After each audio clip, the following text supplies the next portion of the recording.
Hey guys, so I'm here at Pemberton National Park. I'm getting ready to start my Saturday hike. As you know, I go on them every Saturday if I can. Today the weather improved a little bit, so I think I'm going to go ahead and get this hike in, try to get in at least 3 to 5 miles. This trail is about 4.7 miles out.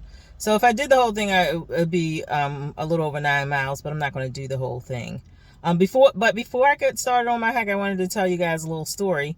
Um, I actually wanted to take you guys to a time in 2019, mid to late 2019, when I was actively trying to lose a little weight and had started losing a little weight. And one day I was laying on my side doing some yoga, and I felt a little bit of a lump on my side.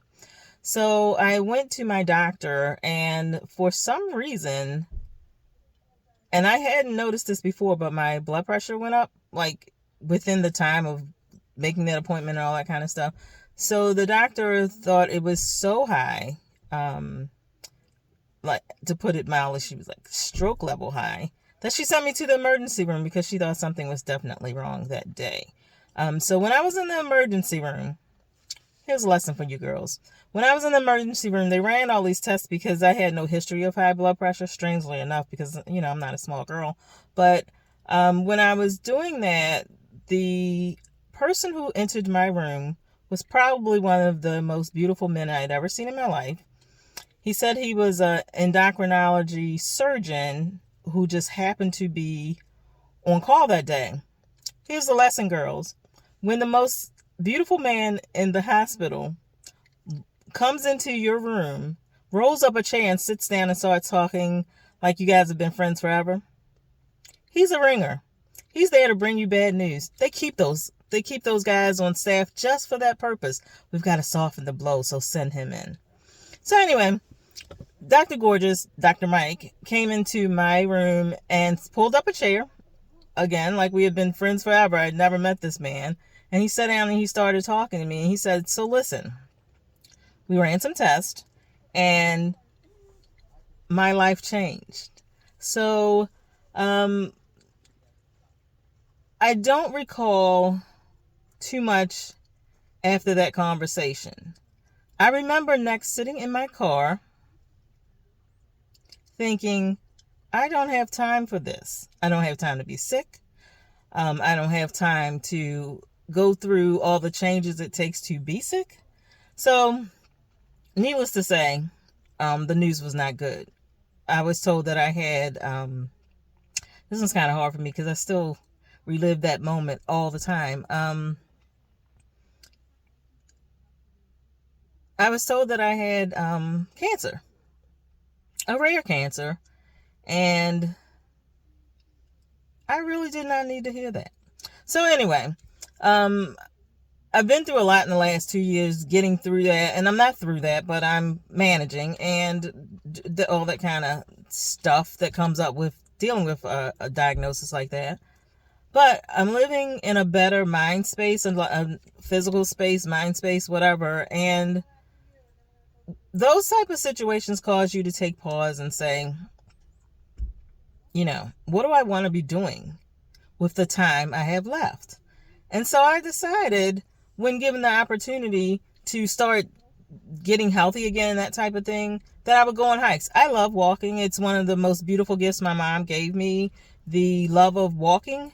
When I was a child, I couldn't appreciate it, but with her, you were going to walk whether you wanted to or not, even though we had a car. But my mom liked to walk, so she gave us a love for walking. So I said, I'm going to start hiking again. And I did. I started hiking on the weekends and as much as I could during the week. Initially for my health, to help me get stronger, because one of the things I lost was my strength. So I felt like walking was a safe enough thing that I could regain my strength and have time to think and meditate and that type of thing. Turned out to be a really good thing for me. So then I said, well, I'm going to keep on hiking on the weekends. And one of the things I feel lucky about is that I live near a lot of great trails. Like, we're at Pemberton National Park right now.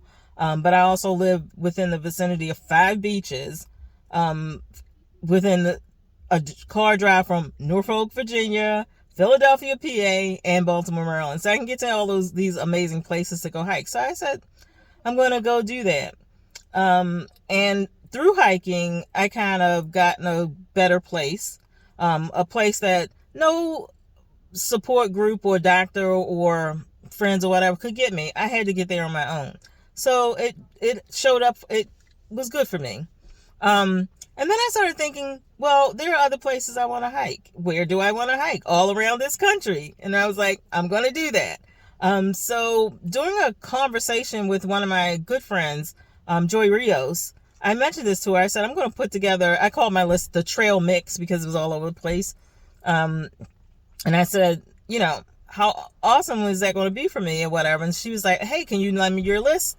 And she came up with the idea of adding on this whole nationwide hike for women, which, how awesome is that? Like, women's empowerment, learning, leadership skills, talking about the things that matter in our lives. And so we started putting together this hike, and it's amazing. So now we're going out and going to hike through 25 states. And they're just day hikes. So it's not like you've got to, camp overnight or anything like that. We're hoping women will come out and hike with us and talk about the things that matter to them. For myself and for the Hit Like a Girl pod team, we are going to be staying overnight. We're going to all these amazing places. We're going to stay in some amazing places. Hey, we need some sponsors for our overnight accommodations. Please think about donating to the cause by going to Hit Like a Girl pod. Hit the sponsorship button and pay for an Airbnb night for us. But anyway, so we're going to go do that. And along the way, we're going to interview some very amazing women for season 6 of Hit Like a Girl pod. We're going to introduce you to some new women. We're also going to hike with some women. We're going to hike with some men who support women. And we're going to hike with all those people's kids, dogs, whatever. We're going to be hiking. So please come out. I hope you guys will join us. But for me, I'm going to keep telling you how I arrived at this point of actually getting out on the road. I'm going to show you the things that I'm taking on the road. I'm going to even discuss with you the conversation I had to have with my husband for him to be okay with me going out on the road. That's kind of trippy. And I'm going to show you how we're going to coordinate this whole thing. Because logistically, this is a little bit tricky. I'm on the East Coast. Hit Like a Girl, Joy from Hit Like a Girl is on the West Coast. So I've actually got to fly to LA, which I'm looking forward to. And I will take you on that journey as well. So I hope you guys will stay tuned and pay attention and wish us well if you don't meet us on the trail. Take care.